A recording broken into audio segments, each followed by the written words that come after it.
Function league की नुसरत सहर अब्बासी ने कायम अली शाह को बेख्तियार वज़ीर आला करार देते हुए कहा है कि अब दूसरी सियासी क़यादत भी बैरून मुल्क फैसला करने लगी है। लेकिन वो बेचारे सीएम साहब भी क्या करें, एक तो एज तो उनकी वाकई है, इससे कोई वो दो राय नहीं है कि वो एज के हिसाब से उनको आराम करना चाहिए था।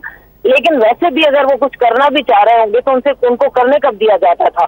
दुबई से अहकामात आते हैं, लंदन से। वो लंदन वाली बात तो शुरू से ही हमारी किस्मतों में है। लंदन अब दुबई, दूसरी क़यादतें भी लंदन में बैठना शुरू हो गई। कौम परस्त रहनुमा अयाज लतीफ़ अली जो कहते हैं कि कायम अली शाह के जाने और मुराद अली शाह के आने से कोई फर्क नहीं पड़ता, सिंध के फैसले दुबई में होना अफसोसनाक है। सिंध के लोगों के लिए एक लम्हा फिक्रिया है कि उनकी असेंबली के फैसले दुबई में होते हैं और दुबई से डायरेक्शन आएंगी।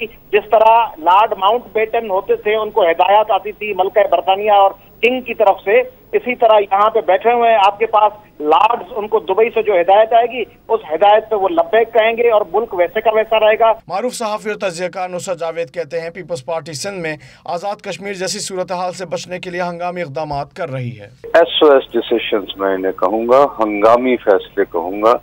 इनका बुनियादी मकसद जो है वो इस बात का एहसास हुआ है कि हमारी एग्जिस्टेंस जो है वो अब खतरे में है और जो कुछ आज़ाद कश्मीर में हुआ है वो सिंध में भी हो सकता है पीपल्स पार्टी के साथ।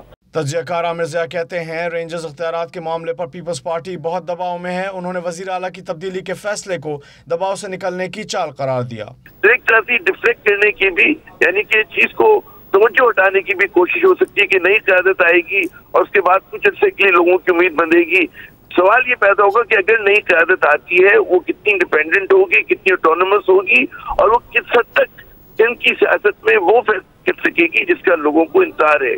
मुस्लिम लीग नून के सेनेटर निहाल हाशमी कहते हैं कि हर सियासी जमात को अपने फैसले करने का हक हासिल है, लेकिन देखना यह है कि इन फैसलों का सिंध पर असर क्या पड़ता है।